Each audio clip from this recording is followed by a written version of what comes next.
नमस्कार दोस्तों, मेरा नाम है आशीष राठौर। आज आपके लिए एक बड़ी खुशखबरी लेकर के आ गया हूं हमारे देश की पहली स्लीपर वंदे भारत को लेकर के। दोस्तों, हमारे देश की पहली sleeper Vande Bharat train BEML और आईसीएफ ने मिलकर बीईएमएल की बेंगलुरु फैसिलिटी में बनाई है। ये ट्रेन भारत की पहली स्लीपर वंदे भारत एक्सप्रेस बन गई है।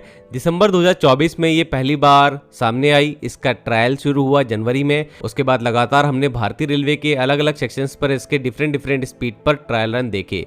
ये वेस्टर्न रेलवे में भी दिखी, ये हम लोगों को मध्य प्रदेश में भी कई स्थानों पर चलती दिखी। ऐसे में काफ़ी सारे रूट्स की बातें हो रही थी, कहाँ कहाँ पर ये लॉन्च हो सकती है। लेकिन क्योंकि किसी भी रूट के ऊपर भारतीय रेलवे ने कोई ऑफिशियल जानकारी नहीं दी थी, इसलिए किसी भी रूट की बात करना सही नहीं था और अभी भी नहीं मालूम है कि कहाँ ट्रेन चलने वाली है। लेकिन इतना समय से जब हम सभी इंतज़ार कर रहे हैं कि देश की पहली स्लीपर वंदे भारत एक्सप्रेस कब आएगी, तो दोस्तों वो समय अब आने ही वाला है। क्योंकि अश्विनी वैष्णव जी हाल ही में गुजरात में पहुँचे। गुजरात में जाकर के भावनगर से उन्होंने 3 नई ट्रेन सर्विसेज की शुरुआत करी, जिसमें पहली ट्रेन सर्विस जो कि भावनगर से अयोध्या धाम के लिए चली है, एक रीवा से पुणे के लिए नई ट्रेन चली है और जबलपुर से रायपुर के बीच में भी एक नई यात्री गाड़ी चली है। भारतीय रेलवे लगातार जो ट्रेनें लॉन्च कर रहा है, क्योंकि उनको पता है कि आने वाले समय में यात्रियों की संख्या बहुत बढ़ने वाली है।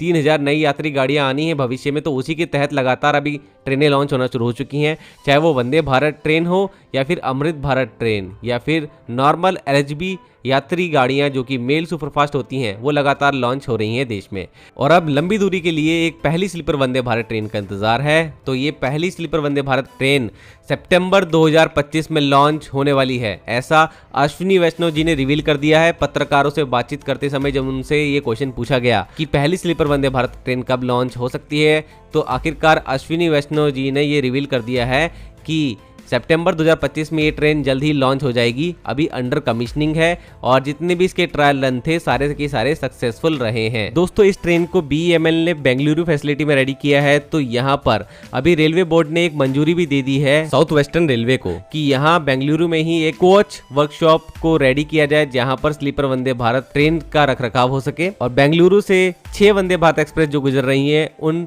6 वंदे भारत एक्सप्रेस ट्रेन जो कि चेयर कार है, उनका भी यहाँ पर मेंटेनेंस हो सके। रेलवे बोर्ड ने इसलिए यहाँ पर कोच डिपो बनाने के लिए मंजूरी दे दी है। तो दोस्तों, अगर कोई नई ट्रेन बनकर के रेडी होती है, अपने आप में एक पहली सर्विस होती है, तो काफ़ी समय उसमें लग जाता है रेलवे को ये भी समझने में कि ये ट्रेन पूरी तरह से 100% रेडी है भारतीय रेलवे में चलने के लिए। इसमें हर एक एक्सपेक्ट पर जांच होती है, लंबे टेस्ट रन्स होते हैं, उसके बाद अलग अलग स्पीड्स पर सारी जांच हो जाने के बाद में अलग अलग सेक्शंस पे इसको चला के देखा जाता है, वहाँ पर किस तरीके का इसका परफॉर्मेंस है।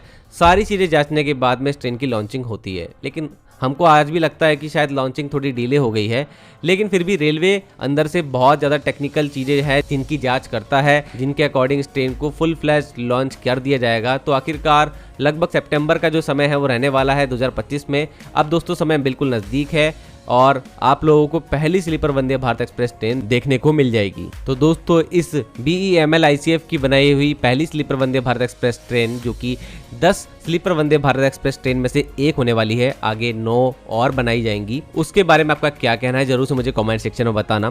बाकी इस ट्रेन के बारे में कोई भी जानकारी मुझे मिलती है, कोई भी रूट जहां पर ऑफिशियल हम लोगों को इन्फॉर्मेशन मिल जाती है कि ये चलने वाली है, तो मैं आप लोगों को सबसे पहले देने की कोशिश करूंगा।